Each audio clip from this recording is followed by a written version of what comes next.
Understand? Yes. Okay. So last time we were going to prove a proposition, but there was some deficiency in the proof. So let me write the proposition again. So let I in R be an ideal. R is going to be a Noetherian ring of characteristic P. And this is our result. The part one has already been proved, so I'm just going to omit that. X is an I star if and only if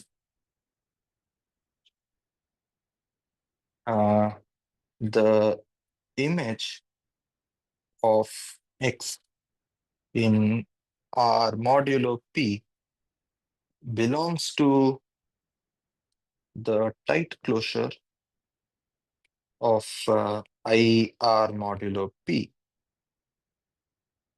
for all P in min R. And the third part is if I has positive height or R is reduced, then X belongs to I star if and only if there exists C in R naught such that Cx power q belongs to I q for all q. So this is a stronger condition. And this stronger condition holds if I has positive height or if R is reduced. So let's see this. So proof for two. So now if X belongs to I, then there exists C in R naught such that Cx power q is in IQ for all q large enough. Since C belongs to C does so since C bar belongs to R mod P not because C is not contained in any of the minimal primes for all P in min R. Uh, hence, X bar belongs to I R by P star for all P in min R. So we just have to show the converse. And let's do this. So for the converse,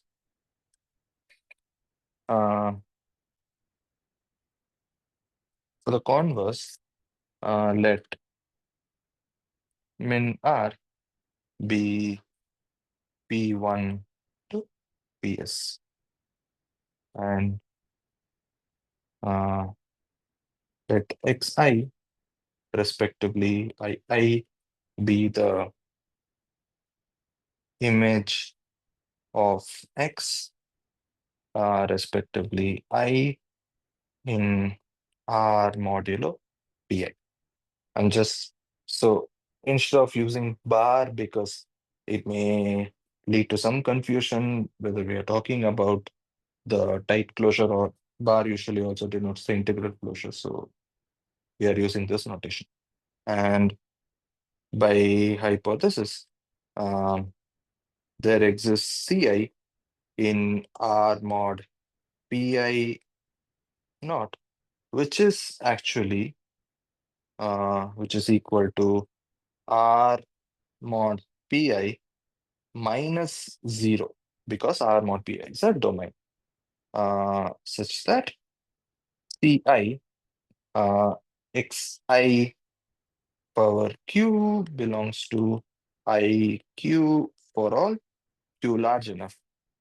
So since there are finitely many Pi's, we can choose the maximum of those q's such that this bound is uniformly, there is some q naught beyond which this this containment holds for all I. That we can do because uh, PIs, there are only finitely many minimal primes. Now, so because now CI, so choose lift CI prime in R of CI for all 1 less than or equal to I less than or equal to S. So what I'm doing is that I'm just choosing an element of R whose image is Ci uh, in R mod Pi. Okay. Because a priori we just have an element Ci in the quotient ring R mod Pi, but we want an element in R.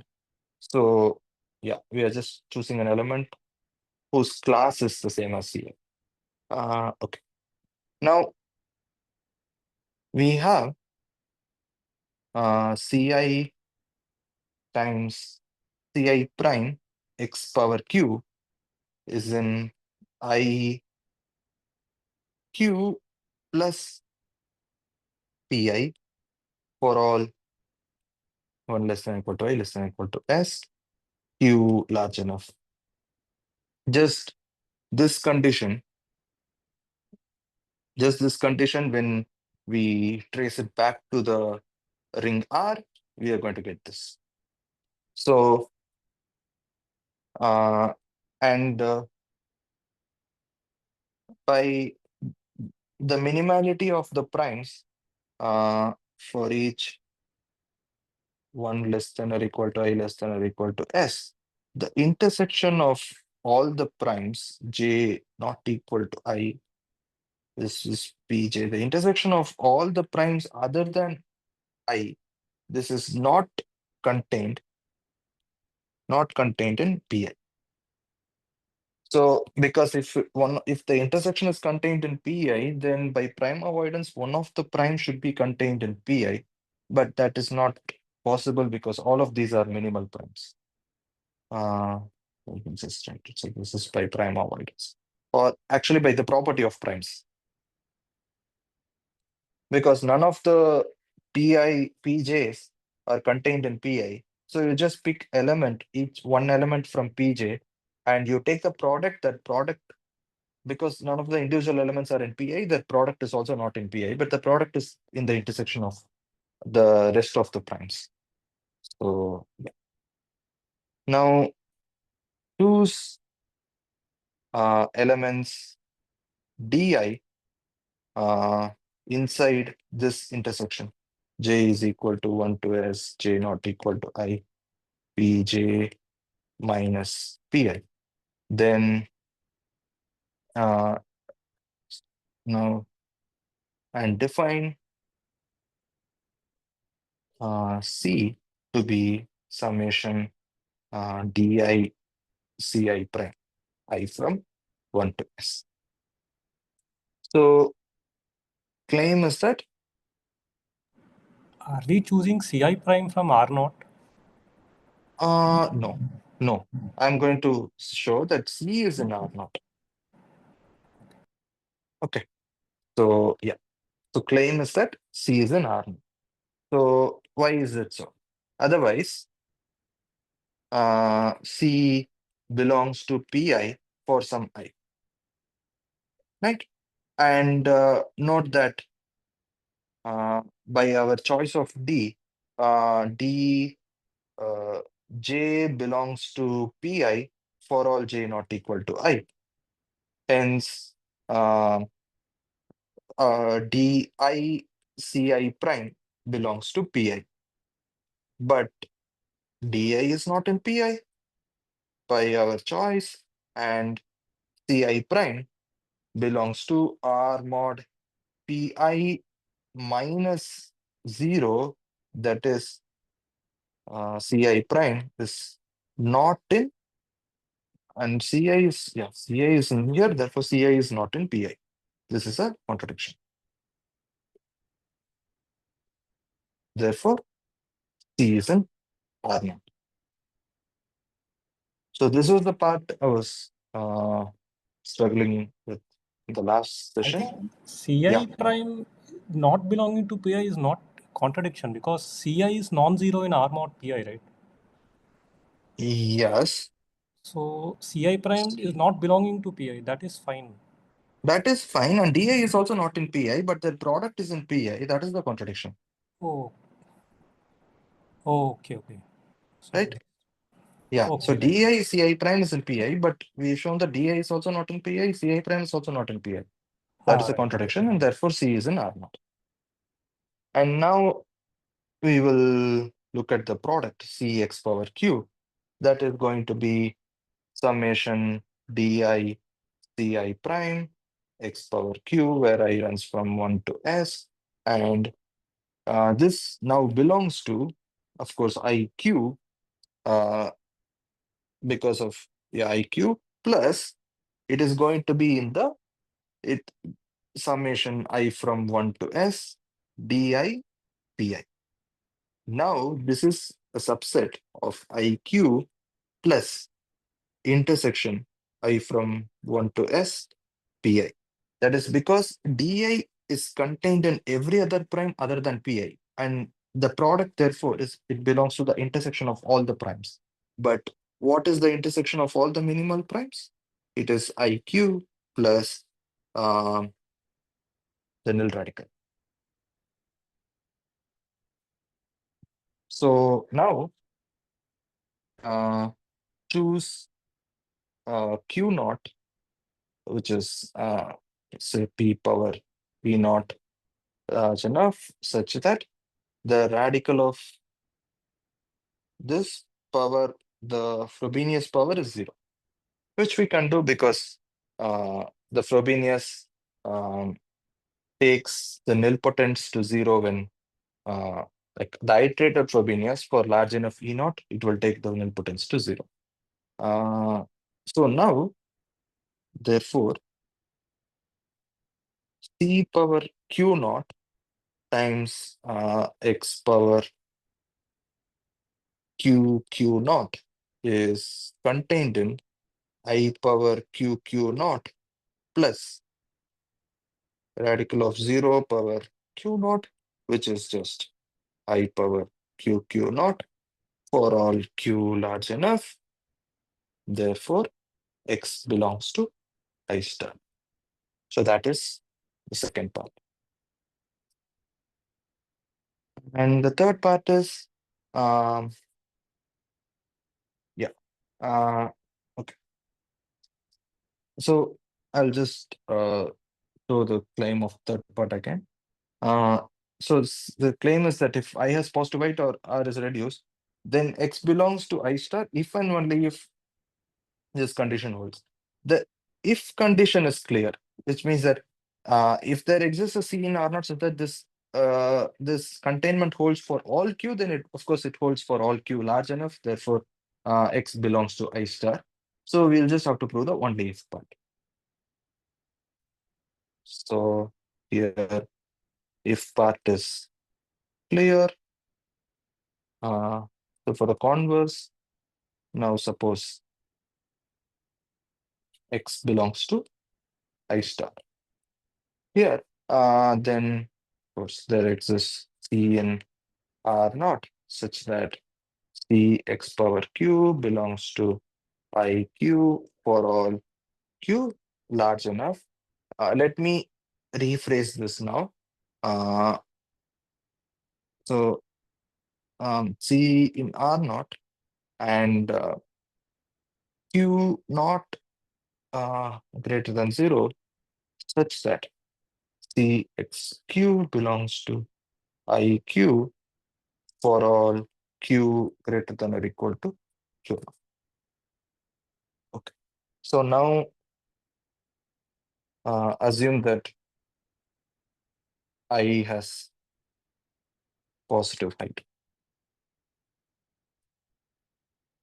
So one consequence is that I is not contained in P for all P in min R because I has positive height.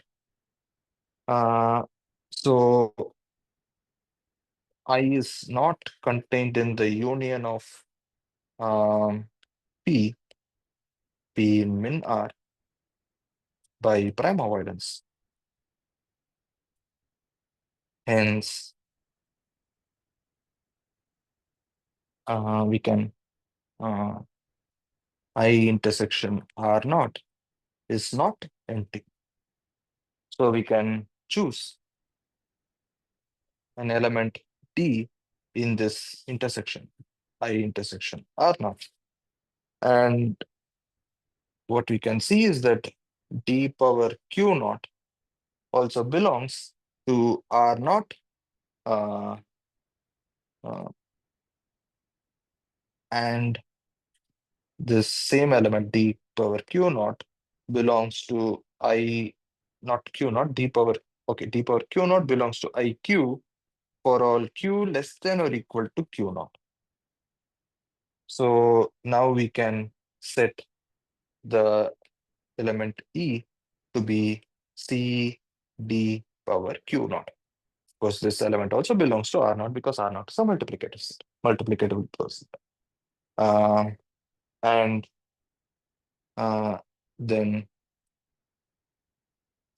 E x power Q is equal to C D power Q naught times x power Q. This belongs to IQ for all Q. That is because if Q is less than or equal to Q naught, then D power Q naught is in this ideal, therefore the whole thing is in the ideal. And if Q is greater than or equal to Q naught by our by the assumption that X is in I star, this whole thing is in.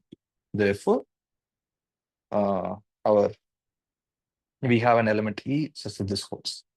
Now assume that R is reduced. And we may assume that height I is 0, because if height I is positive, then by the argument that we just had, we can already choose an element. So we may assume that height I is 0. Therefore, to rearrange, rearrange the minimal primes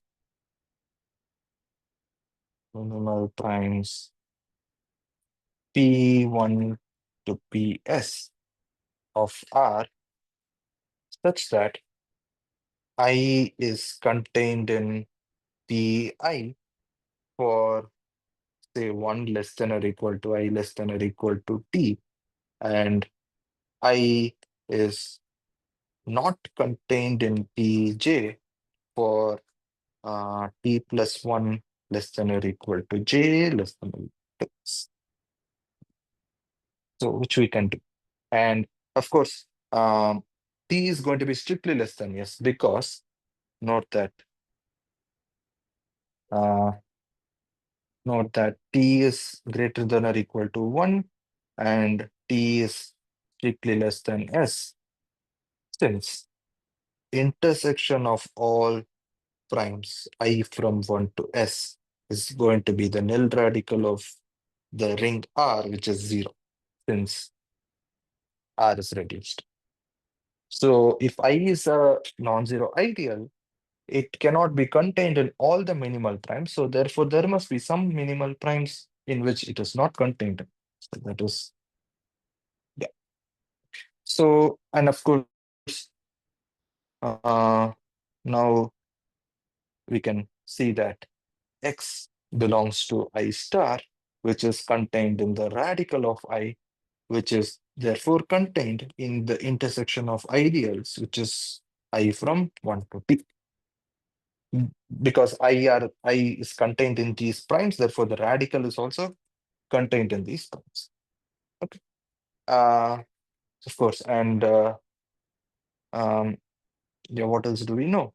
Also, we see that the intersection of the ideals J from t plus 1 to s pj is not contained in pi for all 1 less than or equal to I less than or equal to t, hence by prime avoidance.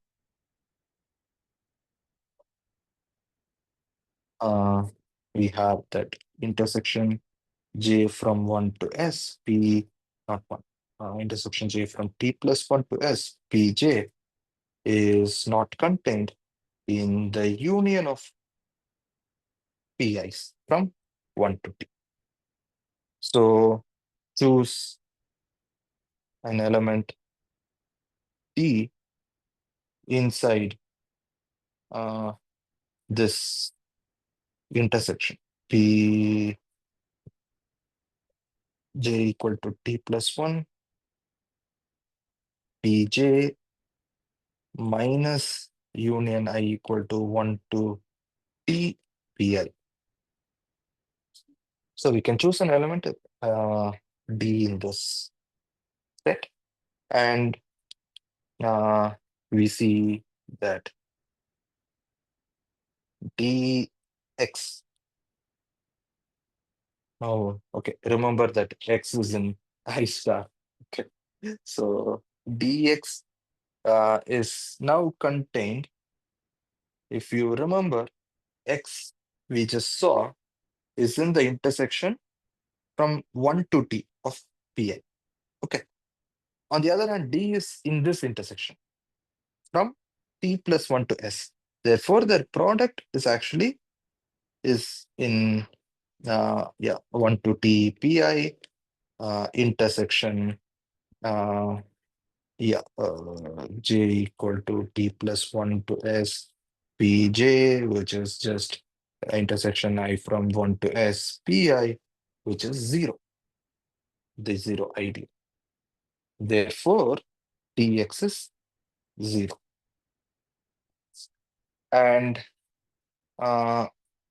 okay, this is one fact which we'll need. Similarly, we are going to use another prime avoidance, which is that I is not contained in Pj for t plus 1 less than or equal to j less than or equal to s. So hence we can choose an alpha inside I minus union of pj j equal to t plus 1 to s by prime avoidance. So there are lots and lots of prime avoidance in this result, but yeah, it's really important to avoid primes. So alpha power q naught, therefore this belongs to I q naught minus the union j equal to t plus 1 to s pj. This is also fairly obvious. So now we have our element E, which is defined to be C alpha per Q naught plus D. Remember, Q naught is the threshold that Cx power Q belongs to IQ for all Q greater than or equal to Q naught. And we are defining this element, and we see that C is in R naught because otherwise, suppose E belongs to suppose E belongs to Pi for some 1 less than or equal to I less than or equal to T, then alpha belongs to I, which is contained in Pi, right? So hence, now D belongs to Pi because E is in Pi and alpha is in, already we know that it's in Pi, therefore D is in Pi, which is a contradiction. because we have chosen D. Let me just go back here. Yes.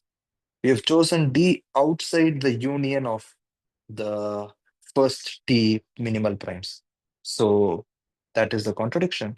Now again, moreover, also if E is in Pj for some T plus 1 less than or equal to J less than or equal to S, then since D belongs to Pj, because as we just saw, D is in the intersection of the Pj's from Jt plus 1 to S, then hence alpha, not alpha, it's C alpha uh, power Q naught belongs to Pj. But what do we know about C? C is an R naught, therefore our alpha must belong to Pj, and that is a contradiction because we have just chosen alpha outside Pj. Therefore, E is an R naught. And also Ex power Q is the alpha naught Q naught X plus dx. But what do we know about dx? Dx is 0. Therefore, this is C alpha power Q naught X, which belongs to IQ for all Q. Again, similarly, like the previous case for positive height, because if Q naught Q is less than or equal to Q naught alpha power Q naught is there in this is an IQ for all Q less than or equal to. So if that is true for Q less than or equal to Q naught, and if Q is greater than or equal to Q naught, the tight closure assumption will give this. Abhiram. Yes, So I'm okay with Q less than or equal to Q naught, even for the yes, positive height case. yes. How do you argue like this containment Ex to the Q is contained in I to the A convenience Q for for all Q greater than or equal to Q naught, right? yeah.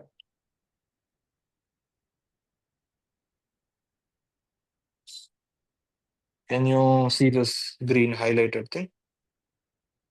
Um oh I see. Oh okay, sorry. Yeah, Yes. sure. So Yeah. we have that X is an I star, therefore there is some Q naught beyond which this containment already holds. We just want to Uh, show that this oh containment holds for all Q. And that is the workaround we are doing here, is to show that there is some element in R naught which satisfies that. So yeah. it is for most of our further results, we are not going to use this argument at all. Like this is a just for the sake of completion, maybe, or maybe some other result in some future result may hold for this, but at least in the next few sessions, I don't think we will need this particular result. But it's nice to know that, when height is positive, or if R is a reduced string, then we don't have to. So it's now the result is very useful because we can immediately check whether an element is in the tight closure. Because uh, the thing with the original definition of tight closure is that you you don't exactly know where this containment begins. It could be like a large finite number. Maybe it's a p power 10,000, or some p power 1 million or 1 trillion, or you don't know. That is still a finite number, but that is arbitrarily large. Computationally, it's going to be difficult to go up to that number and then check whether that power is contained in that uh, Frobenius uh, power of I. But this result immediately tells you that you just have to check for the first power, Cx power p. Once you check it, or maybe not Cx power p, Cx, you just have to check for x, whether there is some element in R naught which, when multiplied with x, belongs to I. Once you can prove or disprove it, it immediately follows whether X is in that tight closure or not. So that is why this statement is very useful to verify, to check computationally whether an element is in the tight closure or not. Okay. I hope like why we do all this sort of thing to just to make to find an element in R naught. So theoretically, you don't need that extra. Um, Theoretically, you don't need this stronger condition, but computationally, it's very, very useful. You can just do it for X instead of going to some p power 10,000 or 1 million. And you still don't know, you can't conclude that X is not in I star, and that is the frustrating part. No finite algorithm is going to end because there could be a larger finite number beyond which this X might be in the tight closure or whatever. Right. So okay. Yeah. Okay. So that is the first section, which is tight closure of ideals.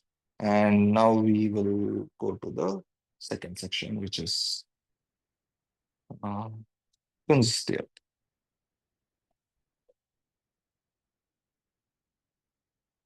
Okay. So definition, let R be a ring M an R module. We say that M is flat over R if for every n for every exact sequence 0 to n prime to n to n double prime to 0 of our modules, which let me just call this the exact sequence as E. E tensored with M is also exact. And we say that M is, okay, we say that M is faithfully flat over R if for every sequence of R modules, not necessarily exact, this is the same notation. Just copy paste it.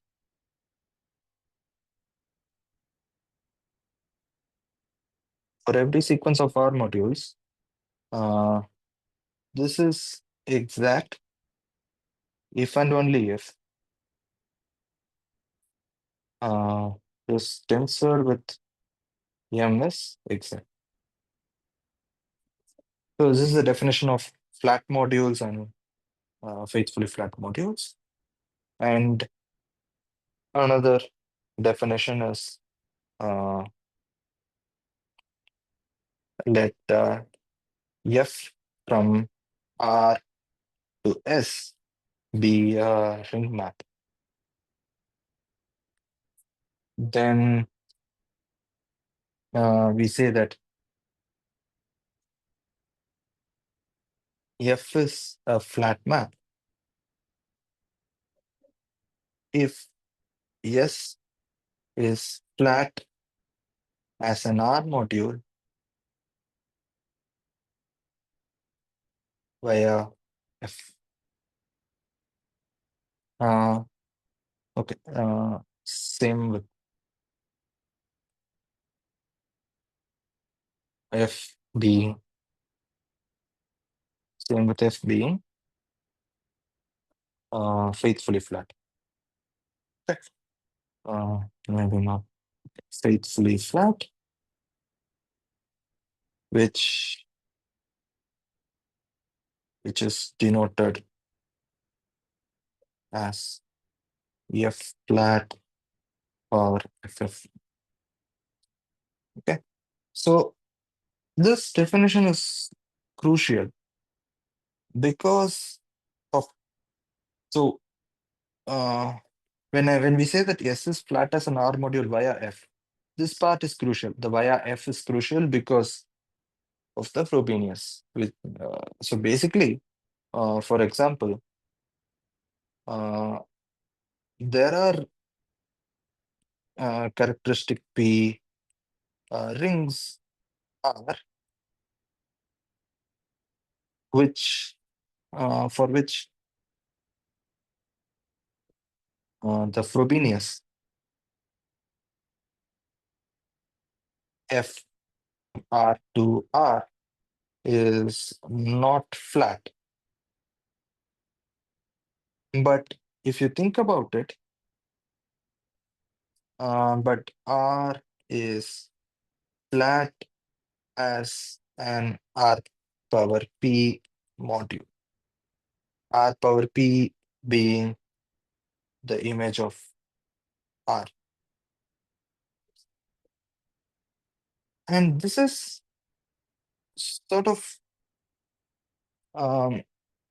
at first, it's not very intuitive because all the time when we look at ring maps and say that whether a ring map is finite, we are uh, we are trained to see uh, that this is equivalent to saying that the image of the ring inside, which is contained as a subring. So we will look at f of r inside yes, and if this inclusion, if this property, whatever property that we're choosing, whether it is integral extension or whether it is checking whether the map is a finite if it is finite as an algebra or finite as a module, we are we intuitively look at this inclusion of rings and uh, check whether the property holds for this inclusion and say that it carries over to this map F.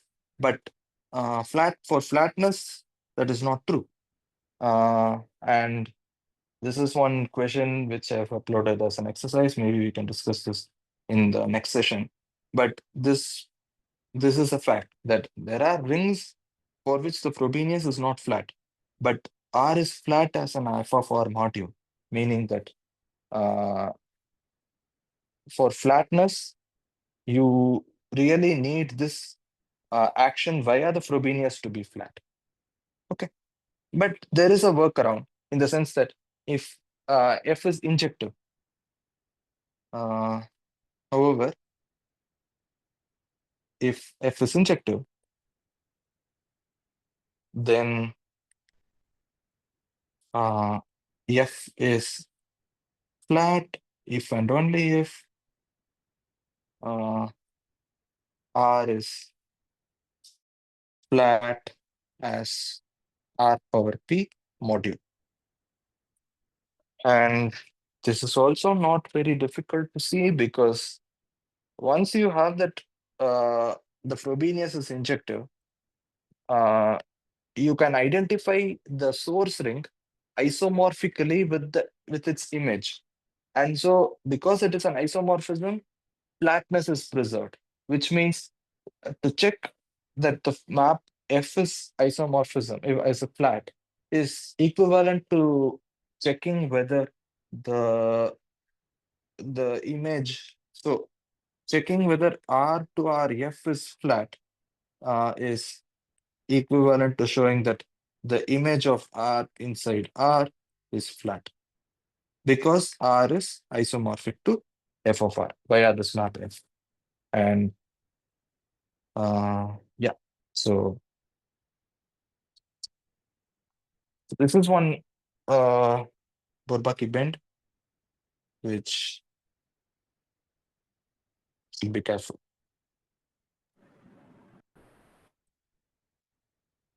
So Any does doubt? this remark, like, is Yeah. it that in characteristic 0 they are the same? Like you wrote What? like in positive characteristic, it's not the case, right? Which one? This remark, for example, It's not flat, but R is flat as an RP module. Yeah. So in zero Uh, characteristic, do we have that, or in zero characteristic, what's we the don't have the situation? Frobenius. But absolutely, if the ring map is not injective, So the same then issue arises even there, right? yes, of course. So Okay. if the ring map is not injective, uh, we can't guarantee the flatness of the map. In fact, I don't think flatness might not hold, in fact, because if you take the local rings, flat local maps are injective. Uh, so if injectivity is not present and you know the ring map is local, you know that the ring map is not flat.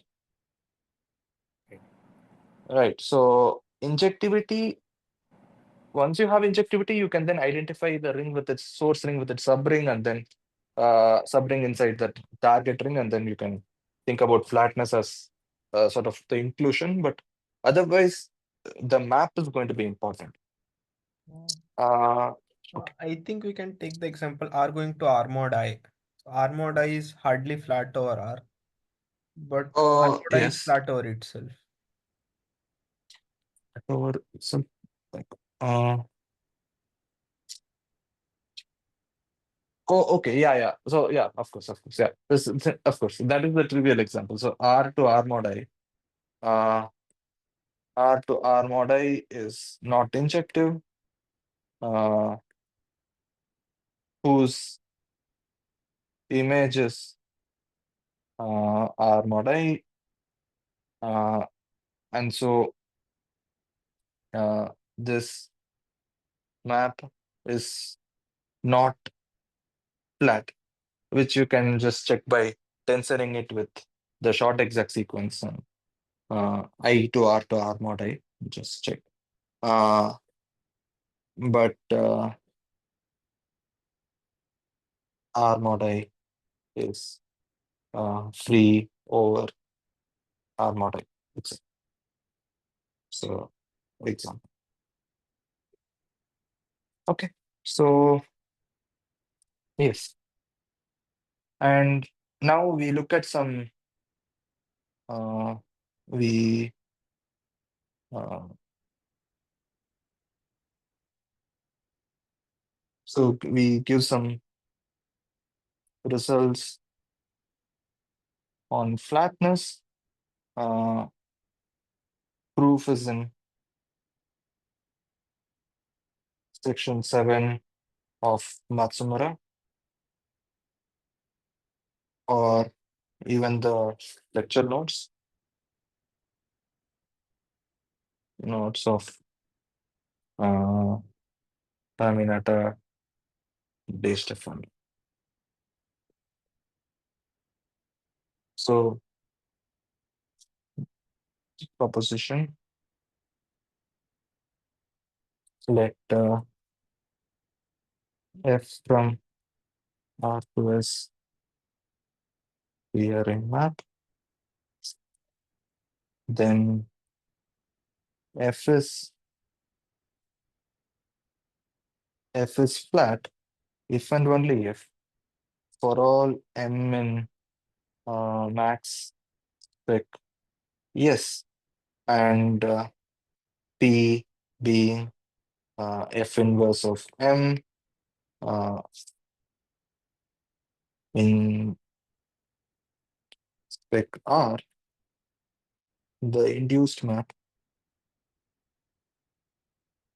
Fm from Rp to Sm is flat. So this is the local criterion for flatness. And another proposition is, when is this map faithfully flat? So let F from R to S be a ring map again. Then the following are equivalent, which is F is faithfully flat. And the next thing is F is flat and F is flat and M tensor S is non-zero for all R modules M which are non-zero. The third is F is flat, and F of M times S is non-zero, not S, for all M in max spec R. Right. So another proposition is that if F is faithfully flat,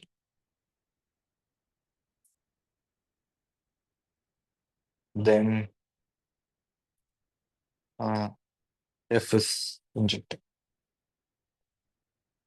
So as a corollary,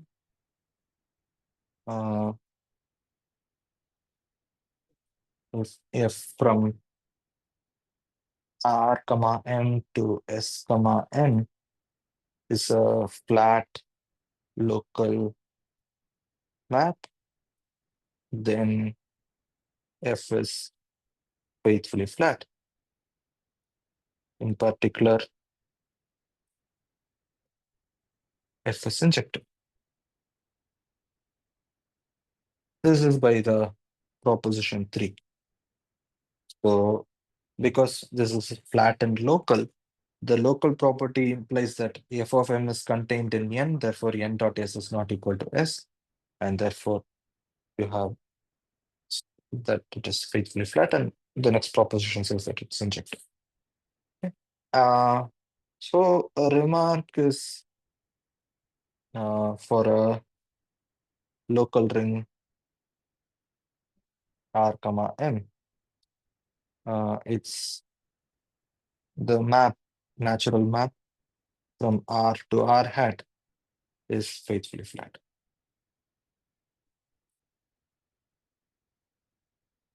Okay. So now let's come back to the Frobenius. So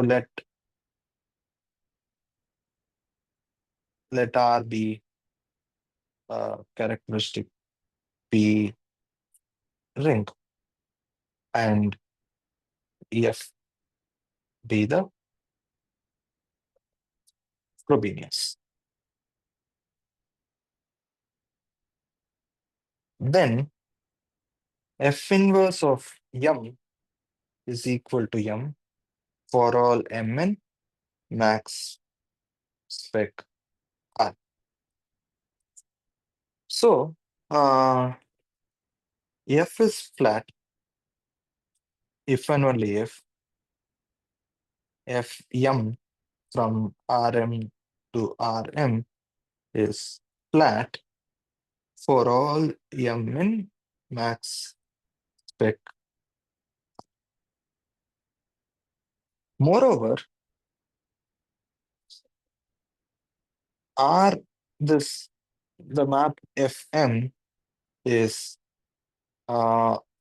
flat, this map is actually local. Fm is local map. Hence, this above condition holds if and only if Fm from Rm to Rn is faithfully flat for all Mn max spec R. I'm stuck. Now, one thing to note is that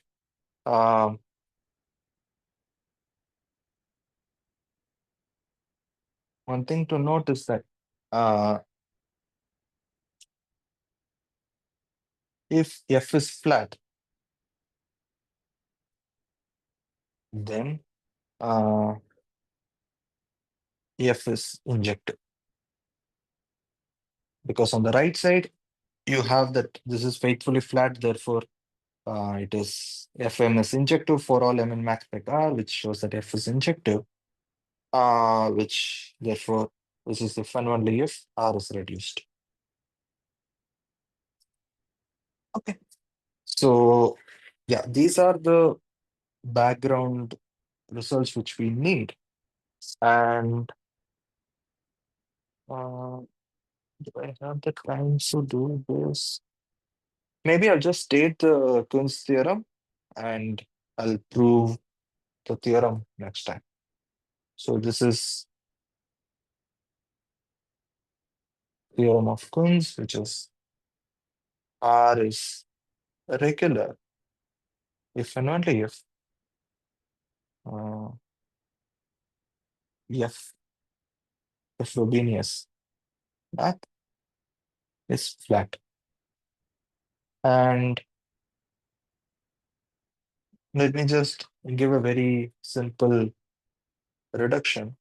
So R is regular if and only if R